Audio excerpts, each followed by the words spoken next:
Antes de empezar les comento que acabo de subir un video a mi canal secundario. Para no perderte ningún video de ese canal solo tienes que suscribirte, el link lo dejo en la descripción. ¿Cómo están, amantes de la cultura?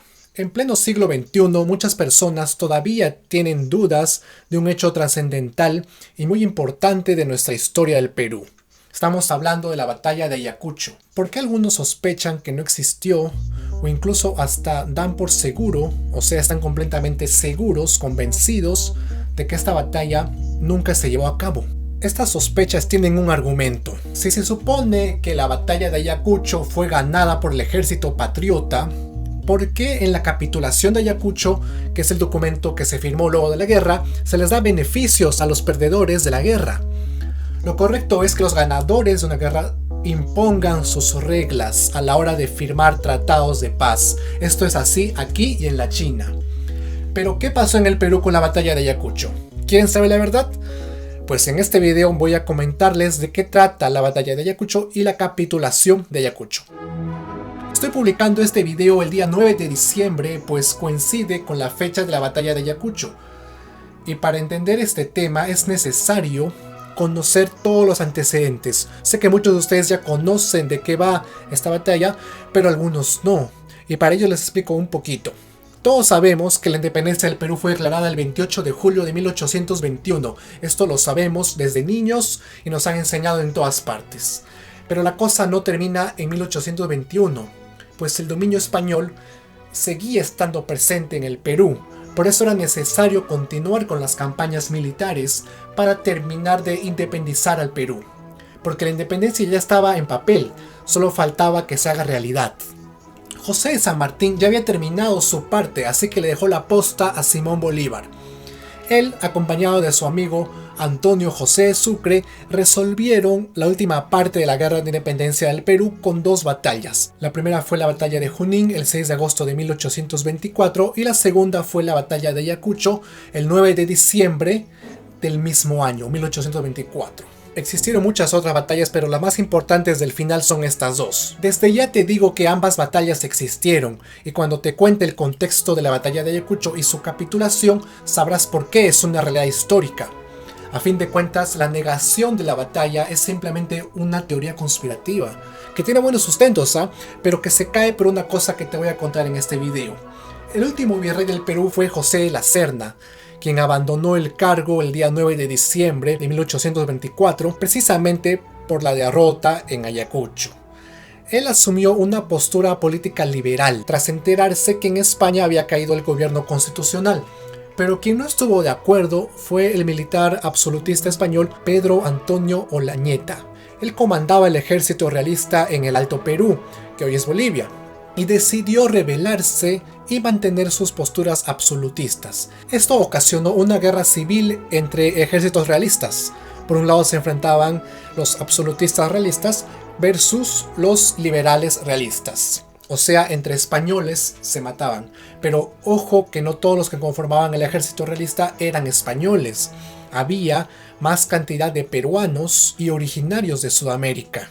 Pero de todas formas, esta guerra civil realista fue muy bien aprovechada por Simón Bolívar, que al enterarse de que un batallón del militar español José de Canterac estaba aislado en Junín, no dudó en ir a hacer la batalla, y le ganó.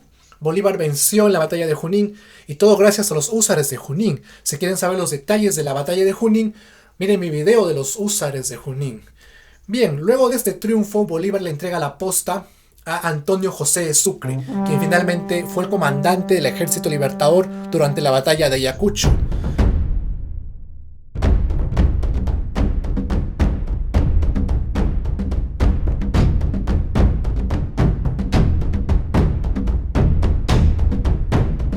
En esta batalla, que ocurrió el 9 de diciembre de 1824, el mismo virrey José de la Serna fue el comandante y combatiente del ejército realista.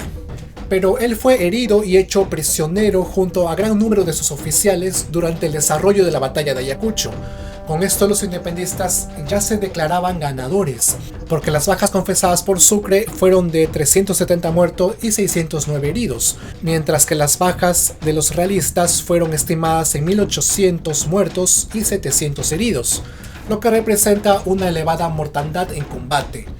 Y ya con el grueso del ejército real destruido, el mismo virrey en poder de los patriotas, los jefes realistas optaron por la capitulación tras la batalla. La capitulación de Ayacucho contiene 18 artículos, pero no vamos a mencionar todos en este video. De todas formas les dejo un enlace en la descripción con el documento completo. Seguidamente les menciono 5 artículos que a mi criterio son los más importantes de la capitulación de Ayacucho. El primero dice que el Perú deberá partir a la vida independiente desde ese momento. El segundo artículo dice que el ejército del virrey La Serna deberá ser disuelto. Y a continuación viene la polémica. El tercer artículo dice que la naciente República Peruana reconocerá la deuda que las guerras independistas le ocasionaron a España. El cuarto artículo dice que el Perú pagará a los países que contribuyeron militarmente a su independencia. Esto es porque los países como Chile, Colombia, Argentina y una legión británica apoyaron la guerra de independencia a favor del Perú. Entonces el Perú está diciendo en este apartado que le va a pagar los gastos ocasionados. El quinto artículo, que a mi criterio es importante también de estos 18 que contiene la capitulación, es el que dice que el Estado peruano cubrirá los gastos del retorno de los españoles. Muchos patriotas han cuestionado esta capitulación por tener un carácter entreguista. Hasta el día de hoy hay personas que piensan que la batalla de Ayacucho no existió y que las fuerzas en combate firmaron directamente la capitulación, porque no se explican cómo un ejército que acaba de derrotar a otro le entregue beneficios al que ha sido vencido. Sin embargo, un análisis lógico nos indica que la batalla sí existió, pues el virrey La Serna nunca entregaría el virreinato del Perú a cambio de un puñado de dinero. Además, debemos tener en cuenta que fueron los españoles quienes pidieron la capitulación al final de la batalla. O sea, ellos solicitaron su capitulación. ¿Qué significa esto? Una capitulación es un documento en el que se da concesiones a los que han sido derrotados. La palabra concesión viene de conceder. Esto significa que las concesiones son beneficios que se conceden a los vencidos, en este caso. Por eso se llama capitulación, no es un tratado, no es un acuerdo entre Sucre y La Serna. Es precisamente un listado de concesiones solicitadas por los militares vencidos para que dejen de luchar y abandonen. ¿Pero por qué se le dio tanta ventaja a los españoles? Pues porque no eran españoles en su totalidad. El ejército realista que luchó en la batalla de Ayacucho estaba conformado por 8.000 soldados, de los cuales más de 7.000 eran peruanos autóctonos y menos de 1.000 eran realmente españoles. Es por eso que el ejército libertador acepta la capitulación. La guerra de independencia no era precisamente un conflicto entre Perú y otro país, era prácticamente una guerra entre peruanos realistas versus peruanos patriotas, así que cualquier tratado iba a perjudicar más a los peruanos que a los españoles, que bien podrían reformar su ejército realista ya que tenían apoyo de los peruanos y realistas en Cusco y de los del Alto Perú. Así que firmar la capitulación era una salida adecuada, era el mal menor. La capitulación militar de Ayacucho consistió básicamente en el desmontaje del aparato militar del ejército realista. Es la abdicación o disolución de su ejército para que deje de operar y reclutar. De esta manera Sucre recién pudo ocupar militarmente la ciudad del Cusco sin recibir resistencia alguna por parte de su población, que era mayoría realista.